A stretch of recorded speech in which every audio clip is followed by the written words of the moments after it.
Serial killer यह शब्द सुनकर जहन में तमाम तरह की खौफनाक तस्वीरें एक साथ चलने लगती हैं। आपने सीरियल किलर की बहुत सारी कहानियों को सुना होगा, देखा होगा, लेकिन हम दावे के साथ कह रहे हैं कि आज की जो कहानी हम सीरियल किलर की बताने वाले हैं उसे पहले ना तो आपने देखा होगा और ना ही सुना होगा। नेटफ्लिक्स पर एक वेब सीरीज आई थी, हैमर, जिसमें एक सीरियल किलर की कहानी को दिखाया गया था। वैसे तो आप सभी ने सीरियल किलर के कई किस्से सुने होंगे, अखबारों में पढ़ा होगा, टीवी चैनल्स पर भी देखा होगा, लेकिन क्या आप दुनिया के सबसे छोटे सीरियल किलर को जानते हैं? बड़ी बात यह कि यह किलर कहीं और का नहीं बल्कि हमारे ही देश भारत के बिहार राज्य का है। आज हम आपको इसी किलर की कहानी बताने वाले हैं। जब पुलिस ने उस किलर को गिरफ्तार किया तो उसकी उम्र महज 8 साल थी और इस 8 साल की उम्र में वह 3 हत्याएं कर चुका था। वैसे तो यह सीरियल किलर 1998 में पैदा हुआ, लेकिन 2007 में ही उसने 3 हत्याकांड को अंजाम दे दिया था। आज पूरी दुनिया में वह सबसे छोटे सीरियल किलर के तौर पर जाना जाता है। दुनिया के सबसे छोटे सीरियल किलर का नाम है अमरजीत सदा। अमरजीत सदा सिर्फ 8 साल का था जब बिहार के बेगूसराय के मुसहरी गांव से पुलिस ने उसे गिरफ्तार किया। कौन है ये अमरजीत सदा?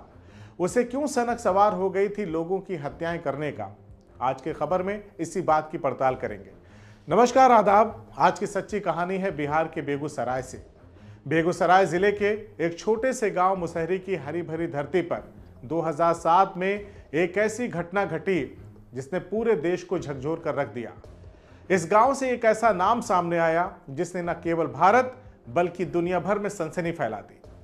वह नाम था अमरजीत सदा, एक 8 साल का मासूम सा दिखने वाला बच्चा जो अपनी उम्र के अन्य बच्चों की तरह खेलने कूदने की बजाय 3 हत्याएं करके कातिल बन चुका था।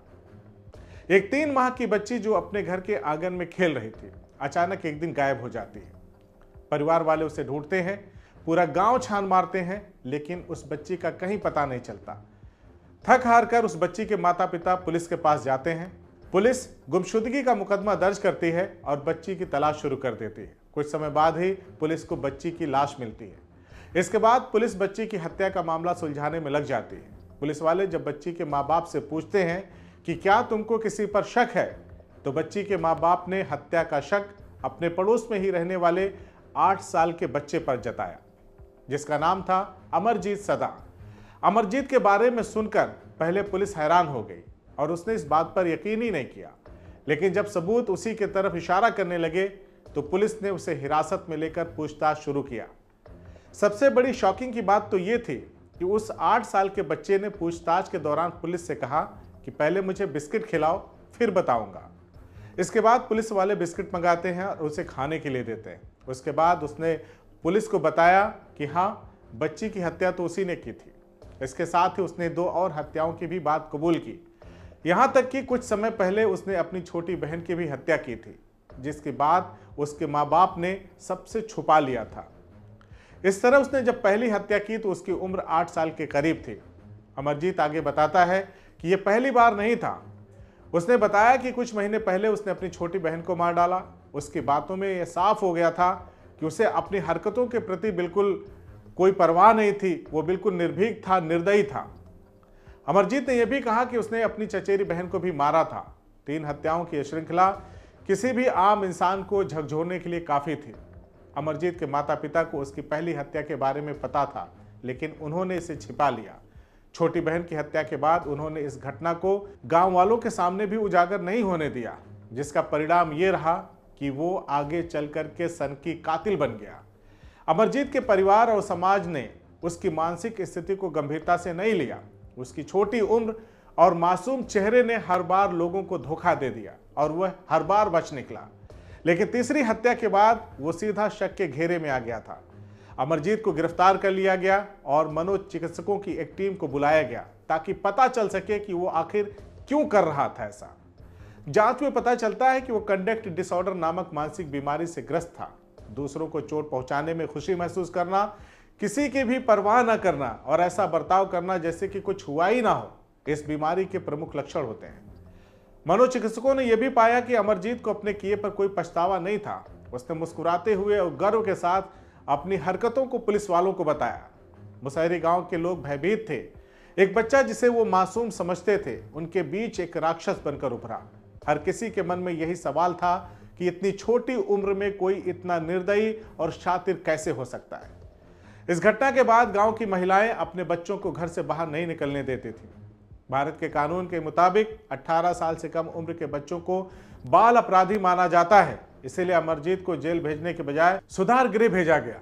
वहां उसे मानसिक स्वास्थ्य सेवाएं प्रदान की गई। सुधार गृह में अमरजीत को समाज के प्रति संवेदनशील बनाने और उसकी मानसिक स्थिति को सुधारने की कोशिश की गई।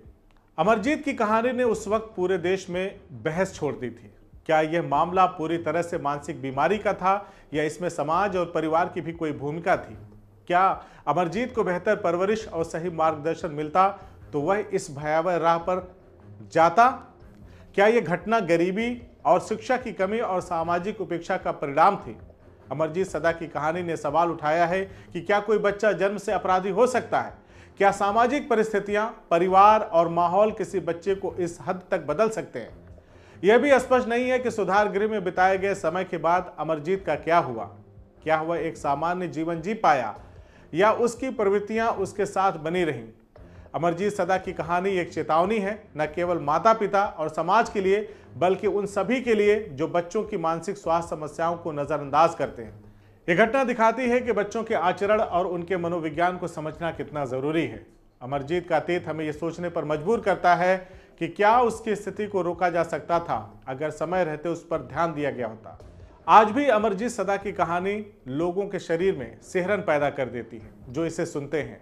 यह घटना एक काले अध्याय की तरह है जो यह याद दिलाती है कि बच्चों के मासूम चेहरे के पीछे भी कभी कभी एक अनजान दुनिया छिपी हो सकती है। जरूरत है बस उसे पहचानने की। आज की सच्ची कहानी कैसे लगी आपको हमें कमेंट करके जरूर बताइए। चलते चलते आप सभी से गुजारिश, सावधान रहिए और सुरक्षित रहिए। जय हिंद।